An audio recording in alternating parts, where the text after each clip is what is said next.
BSNL की non executive यूनियनों और एसोसिएशनों का संयुक्त मंच द्वारा बीएसएनएल के न्यू मार्केट स्थित महाप्रबंधक कार्यालय में आज राजभवन तक रैली निकालकर माननीय राज्यपाल महोदय को ज्ञापन दिया। वहीं हम आपको बता दें कि वेतन संशोधन के ज्वलंत मुद्दों को निपटाने के लिए बीएसएनएल के 4G और 5G का तत्काल प्रारंभ और एक नई पदोन्नति नीति के कार्यान्वयन के लिए जिला स्तर से लेकर राष्ट्रीय राजधानी स्तर तक कर्मचारियों को बड़े पैमाने पर लामबंद कर रहा है।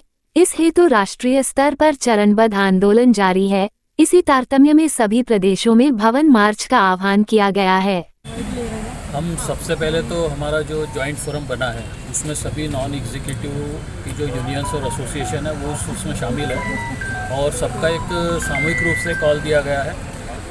ये जो हमारा आज का आंदोलन है ये विशेष रूप से हम जनता के हित में लड़ाई लड़ रहे हैं। मैं आपको सबसे पहले स्पष्ट करना चाहूँगा कि आप सभी शायद इस बात से विज्ञ होंगे कि जो प्राइवेट कंपनीज़ है उनके 5G तक लॉन्च हो रहे हैं मोबाइल में और हमारा 4G का भी हमें मतलब अभी तक अनुमति नहीं दी गई है। 4G के लिए जो स्पेक्ट्रम की आवश्यकता होती है वो हमें अलॉट नहीं किया गया है। हम आपको ये भी स्पष्ट करना चाहेंगे कि 2020 में हमारे 49,300 टावर्स हमारे पास में 3G के ऐसे टावर्स थे जिसमें मामूली खर्च करके उसमें कुछ इक्विपमेंट लगा के हम उसको पूरे देश में 4G हम प्रोवाइड कर सकते थे, लेकिन सरकार ने उसकी हमें अनुमति नहीं दी। उसके बाद में जो निजी कंपनियां थी उनको पूरा बाहर से इक्विपमेंट खरीदने की इजाज़त है, लेकिन जब BSNL का 4G देने की बात आती है और हम 4G के इक्विपमेंट नोकिया, एरिक्सन ऐसी कंपनी से खरीदना चाहते हैं तो सरकार हमेशा इंडिजिनस टेक्नोलॉजी के नाम पे या आत्मनिर्भर भारत के नाम पर पूरी तरीके से ये हमारे ऊपर थोपती है कि हम हिंदुस्तान की कंपनियों से खरीदें, जबकि हिंदुस्तान में 4G की टेक्नोलॉजी का नो हाउ मतलब उसकी जो पूरे इक्विपमेंट्स वगैरह होने चाहिए वो नहीं है।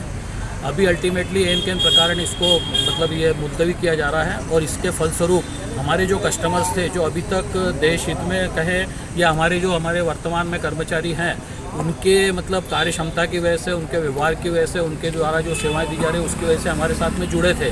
लेकिन चूंकि अब निजी कंपनियों में 4G 5G टेक्नोलॉजी आ रही है तो हमारे कस्टमर 2022 की अगर हम बात करें अकेले तो 77 लाख मोबाइल कस्टमर्स हमारे हमें छोड़कर जा चुके हैं। तो हम लोग ये मांग कर रहे हैं कि हमें 4G 5G से हमारे देश की जनता को वंचित क्यों किया जा रहा है। एक सरकारी कंपनी है उसको आप क्यों किल करना चाहते हैं। तो ये सबसे पहली मांग है हमारी कि हमको 4G 5G का स्पेक्ट्रम जल्दी से जल्दी दिया जाए।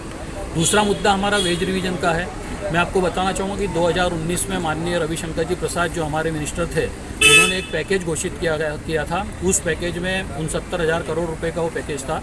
उस पैकेज के अंतर्गत पूरे देश में हमको 4G लॉन्च करने का भी उसमें स्पेक्ट्रम के लिए खर्च समाहित था और उसमें एक बात और जुड़ी थी कि VRS के माध्यम से कुछ कर्मचारियों की छंटनी की जाएगी।